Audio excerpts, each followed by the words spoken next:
ایشالله. این هفته خبر تو خبر داره براتون از بالا گرفتن بحران در نظام ولایت و عظمایی که به عنوان سردسته دزدها از ترس مردم مجبور شد بیاد و واسه نوچه‌هاش روزه پرهیزگاری بخونه. ایشان راه جلوگیری از مبتلا شدن به غفلت و سقوط تدریجی را مراقبه خواندند و افزودند: همه ما مسئولان در جمهوری اسلامی احتیاج به تعمیر قلب خود داریم، زیرا جمهوری اسلامی بر اساس اهداف و آرمانهای مهمی همچون توحید و شریعت الهی، عدالت، آزادی و استقلال به وجود آمده و با حکومت‌های متعارف در دنیا متفاوت است. حالا عظما در حالی داره این روزه رو میخونه که اقتصاد مملکت در حال فروپاشیه و ریال هم سقوط آزاد کرده.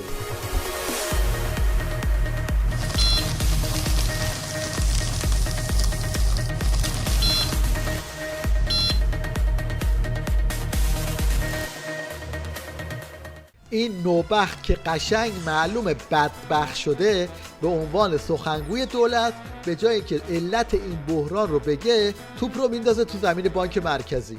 و ما از همکارانمون در بانک مرکزی که انسان‌های فعالی هستن انتظار داریم با سیاست‌های جدید بتونن تسلط پیدا بکنن به کنترل این بازار. حکایت عملکرد این دولت و نوسانات دلار یه چیزی تو این مایه هاست.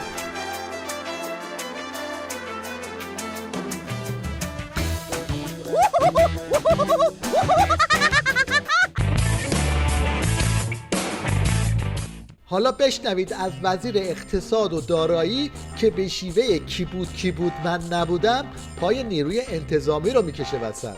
ببینید اونها رو بعد واقعا یه بخشایی مثل تیپ ناجا و بخشای امنیتی واقعا بیان جوابگوی این باشن، چون هیچ اتفاق خاصی در اقتصاد کشور رخ نداده که ما با این التهاب چند روزه روبرو هستیم و باید بیان اونها رو از اون لحاظ ریشه یابی بکنن و انجام بدن. پیام این همه پرت و پلاها یه چیزی بیشتر نیست، اون هم ترس از عواقب این بحرانه. یعنی الان آخوندا تو دام بحران اقتصادی یه همچین وضعیتی دارن.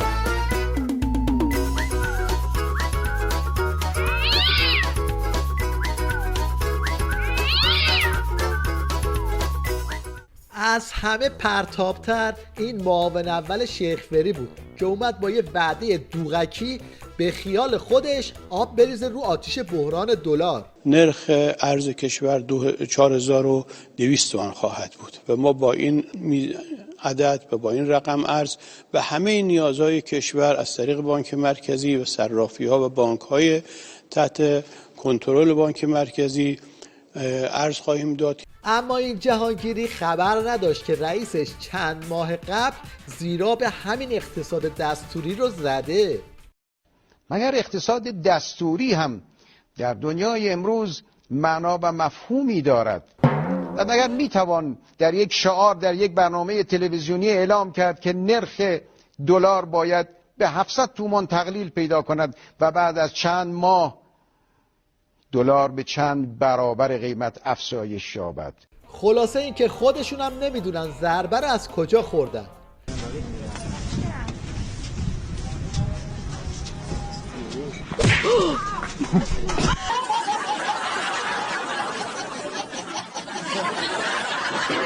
در این بین بازار دست انداختن شیخ فری هم داغ و حسابی سوژش کردن.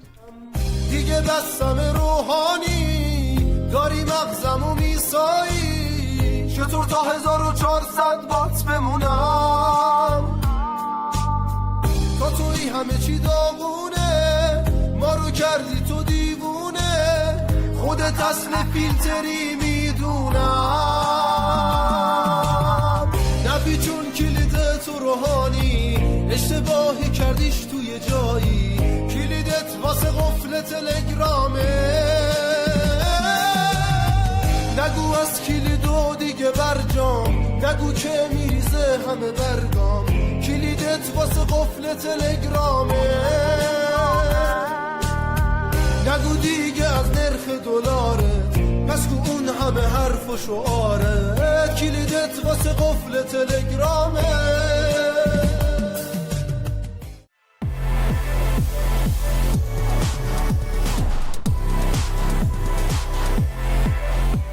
حالا یه سری هم به طویله مجلس بزنیم و بازتاب ثبات اقتصادی در نظام ولایت رو در مجلس ببینیم. آقای صفر صحبتتون شروع کنین. بفرمایید آقایون، بفرمایید از صندلیاتون، بفرمایید آقایون، بفرمایید آقایون بفرمایید. خیلی خوب، متوجه شدین، بفرمایید. آقای وقفچی بفرمایید آقایون، بفرمایید صندلیاتون. نه نمیشه، بفرمایید آقایون. آقای شاعری بفرمایید. من فکر میکنم مطلبتون، بفرمایید.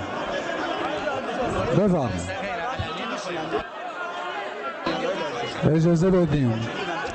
حالا معلوم شد که آمادگی آخوندا برای مقابله با آثار تحریم ها بیشتر شبیه این بوده.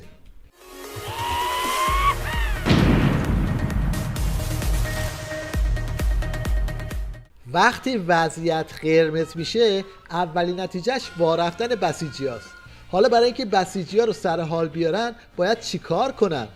بله، باید یکی مثل این پاسدار عباسی مشنگ بیاد تا با این حرفای صدمن یقاز به جماعت ریزشی دلخوشی بده.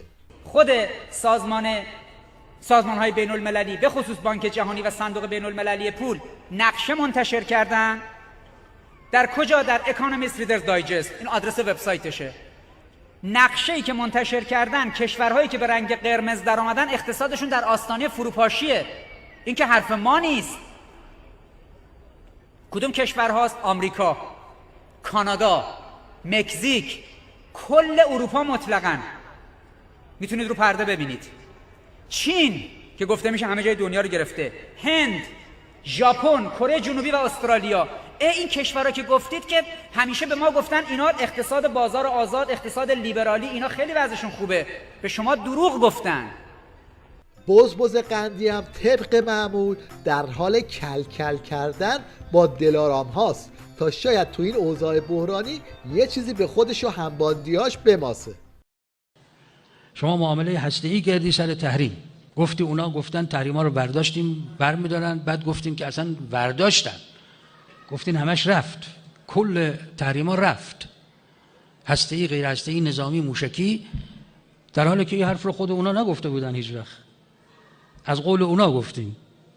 بعد کل هسته‌ای رو تعطیل کردیم، سیمان و بتون ریختی، بعد 100% 120% پیش عمل کردی، بعد منتظر موندین اونا عمل کنن. اونا 10% هم عمل نکردن، 5% هم عمل نکردن. الان هم که میگن اصلا میخوایم بیشترش هم بکنیم. خب این معامله سیاسی سیاست خارجی اولش هم خیلی خوب و همه شاد و تبریک و خندیدن و بعضی آمدن تو خیابونا رقصیدن. حالا اینا تلاششون این بود که تو مایه‌های حلوا باشن، اما چماقشون این پاسدار قاسمیه که همیشه سماورش در حال قلقله. آخه تو چجوری سایه این جنگو از سر ما برداشتی؟ این مدلی که 200 سال پیش قبل از تو هم حاکمایی بودن، ما که گربه نبودیم، نهنگ بودیم. سر این نهنگ رو نقشه 200 سال پیش ببین تو هراته. دوم این نهنگ رو ببین بین النهرینه، کربلا و نجف مال ما بوده. گردش بوده تفلیس و ارمنستان. سینه نهنگ بوده اون طرف خلیج فارس، بحرین کبرا. این مال ما ایرانی‌ها بوده. مال 200 سال پیش، قبلش که بماند امپراتوری بزرگتر از این. هر دفعه که زدن ما رو تهدید کردن، یه ترسو و بزدل احمقی مثل شما بوده یه تیکشو داده. با یه چنین کلکسیونی از مصیبت باز هم آخوندها ادعا دارن که مهار اوضاع دستشونه. اما کیه که ندونه همه اینها نمایشه و همین روزاست که تقش در بیاد. कुछ भी नहीं बेलेंगे जा भज के पीछे ट्राली पा के लिया ट्राली हां आ गया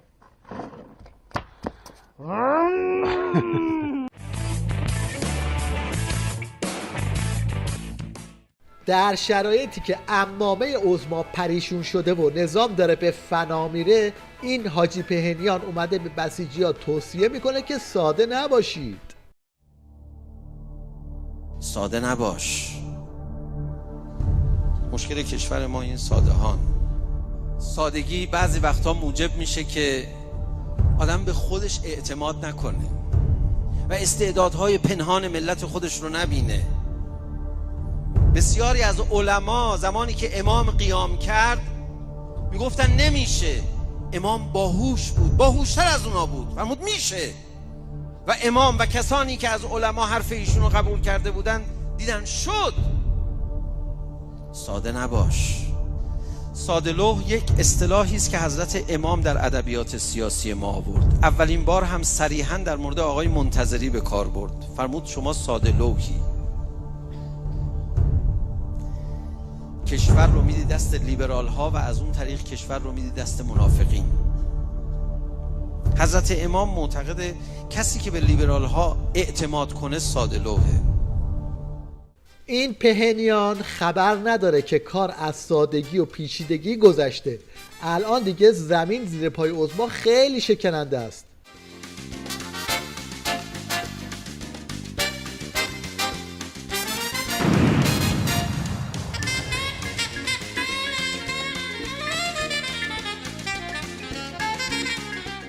توی این اوضاع هیچی خنده دارتر از شاخ و شونه کشیدن یه آخوند مفنگی نیست. یه کشور هست تو این دنیا که میگه اینا باید از صفحه روزگار محو شون. اشد الاعداء اون کیه؟ اون اسرائیل. آمریکا هم اگر بخواد ما رو بزنه به خاطر اسرائیل میزنه. درست شد؟ خب اینو اسرائیل خودش خوب میدونه که اگر احیانا بخواد ما رو با اتمی بزنه، قبل از اینکه اتمیش به ایران برسه با اتمی رفته هوا. چرا؟ یه تأسیسات رو به نام دیمونا رو زمینه، نیروگاه هسته‌ای دیمونا و مرکز تولید مواد هسته‌ای. فقط کافیه این کلاهک بتونیه که این رو بترکه، میشه نشت هسته‌ای. شد نشت هسته‌ای، در پیرامونش هر چی گداخت میشه. شاید این ویدئوی کوتاه شبیه سازی خوبی برای این هارت و پورتا باشه. حالا این میکس کوتاه رو به عنوان آنتراک داشته باشید تا بریم سراغ بخش بعدی خبر تو خبر. Amor mío, por favor, tú no te vas. Yo contaré a las horas. Ven allá. Amor mío. Amor mío, por favor, tú no te vas.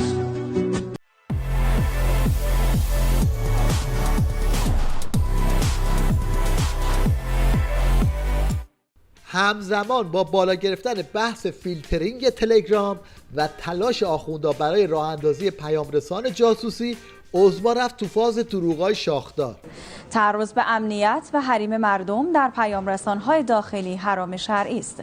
رهبر معظم انقلاب اسلامی در دیدار جمعی از مسئولان و مدیران نظام با ابراز خرسندی از تبدیل شدن مطالبه ایجاد پیامرسان‌ها و شبکه‌های اجتماعی داخلی به مطالبه عمومی گفتند حریم داخلی زندگی مردم و اسرار آنها باید محفوظ بماند. حالا این داره در حالی از حریم زندگی مردم میگه که پیامرسان ابداعیشون یه چیزی تو این مایه هاست.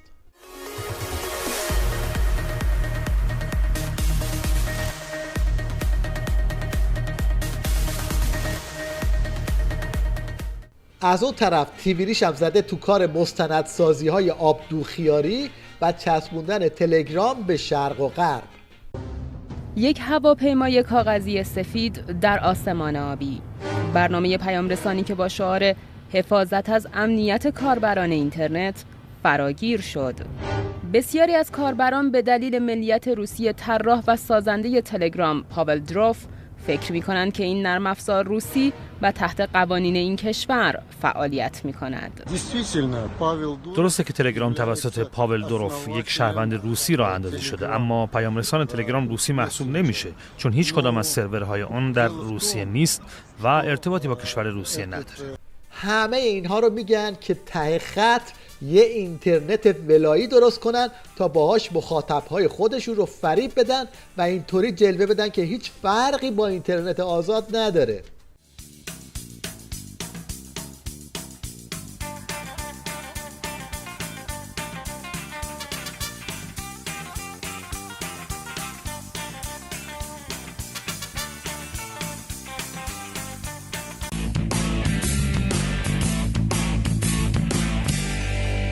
ما تو این مدت با عواقب و عوارض برجام زیاد مواجه شدیم، اما ظاهراً یکی از جدیدترین عوارض برجام تولید صوتی در تیوی با برجام یا بدون برجام برای هر شرایطی آماده ایم. هشدار رئیس جمهور به ناقضان عهد: در کمتر از یک هفته پشیمون میشید. عذرخواهی میکنم.